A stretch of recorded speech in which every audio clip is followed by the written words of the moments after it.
For today's headlines, Philippine COVID death toll breaches 20,000 mark.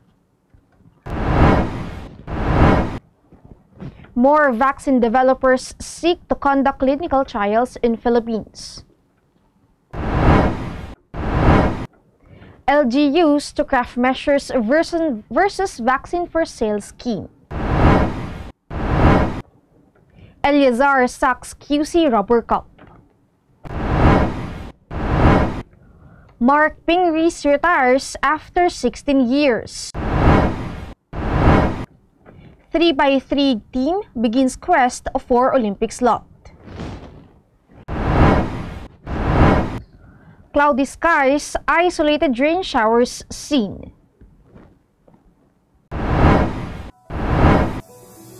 Good morning, I am Sandy Locos and you are watching Tribune News and Q. Today is Wednesday, May 26, and now the news.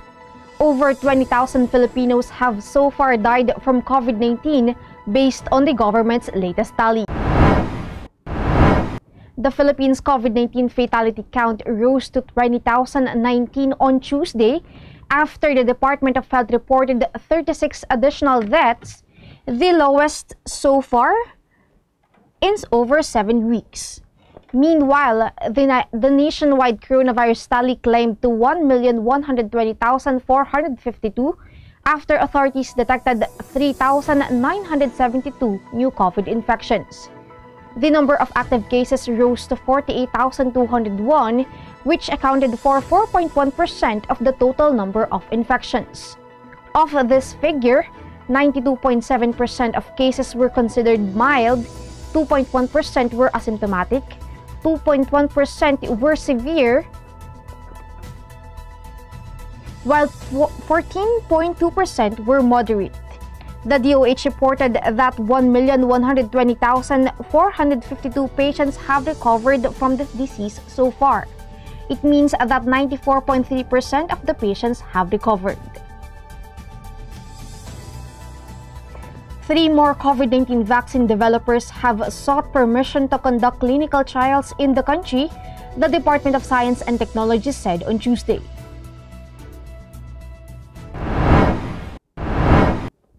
These are the West China Hospital and Sichuan University, Shenzhen Kangtai Biological Products Corporation, and U Biologics Corporation Limited. The first 2 applications, the DOST noted, are already ongoing while U Biologics is still in the process of completing their requirements.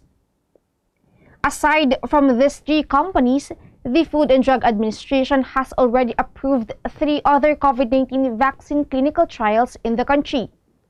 These are the Johnson & Johnson's Janssen, Clover Biopharmaceuticals, and Sinovac Biotech.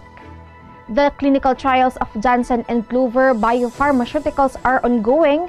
The clinical trials of Sinovac, on the other hand, has yet to start as the FDA is still waiting for the submission of their protocol amendment. The DOST is also still waiting for the final protocol and the list of vaccines from the World Health Organization for its Solidarity COVID-19 vaccine trials in the country. Reiterating that the selling of COVID-19 vaccines or vaccination slots is illegal, Malacanang tasked mayors and barangay officials of all local government units to craft ordinances that will penalize individuals behind the unlawful scheme. Presidential spokesperson Secretary Harry Roque underscored the need to have the measures in place as a basis to prosecute and punish unscrupulous individuals behind the online selling of coronavirus disease jabs. The palace official said individuals caught selling COVID-19 vaccines can also be held liable under Republic Act 9711 or the Food and Drug Administration Act of 2009. According to Roque, the law will cover available COVID-19 jabs in the country since these were approved by local regulators for emergency use only and not for commercial use.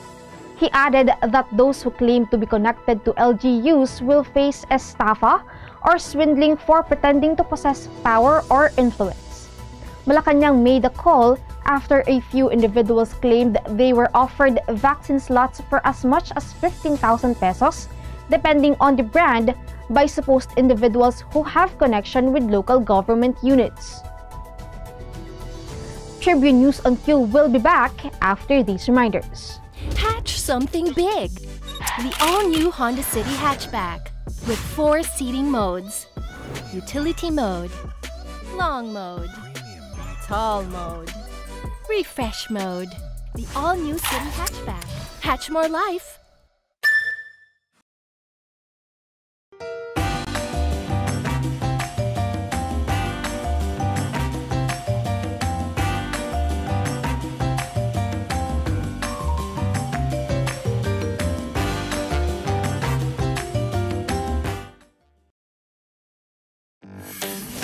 Araneta City, home to the country's first indoor shopping mall, the world's original Thrilla, and the first ever Bini Bini pageant.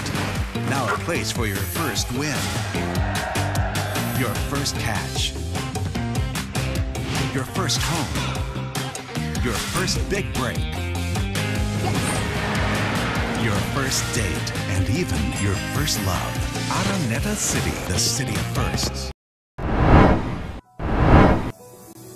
The internal cleansing of erring Philippine National Police personnel continues as top cop Police General Guillermo Eleazar orders the dismissal proceedings to commence against a policeman assigned at the Quezon City Police District who was involved in illegal activities.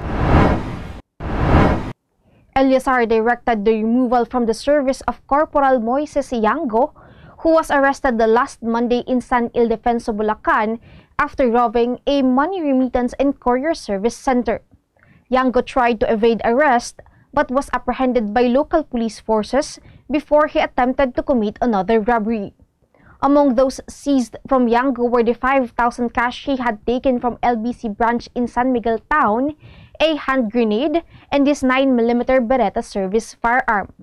The PNP chief said he will personally monitor the progress of administrative cases against the rogue cop.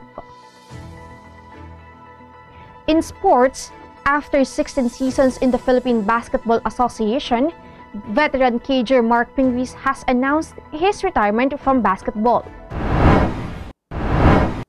In an Instagram post late Tuesday, the 39-year-old slotman formally called it quits, ending his illustrious career in the professional league.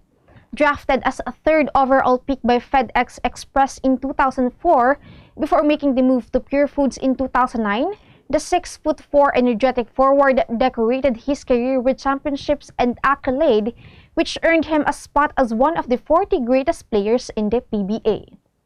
He also served as a vital defensive anchor of the Gilas Pilipinas squad that pulled off a historic silver medal finish in the 2013 Asia Cup, which ultimately propelled the country to the FIBA World Cup stage for the first time in 36 years.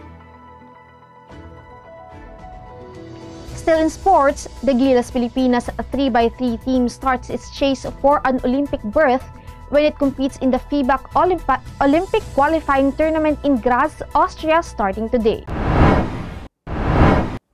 Bannered by Southeast Asian Games gold medalist CJ Perez and Mawala Tautua, alongside the 3x3 stars and PBA rookies Joshua Munzon and Alvin Pasaol, the Nationals will kick off their campaign against Pool C rivals Qatar and Slovenia. It will not be an easy task for the Gilas 3x3 boys, however. Qatar, which won a FIBA World Championship title in 2014, is expected to unleash an explosive lineup led by veteran and national team mainstay Efran Ali Said. Slovenia, a former European champion on the other hand, will parade a lethal quartet anchored on world number 18 Simon Finsgar and world number 24 Gaspar Ovdik.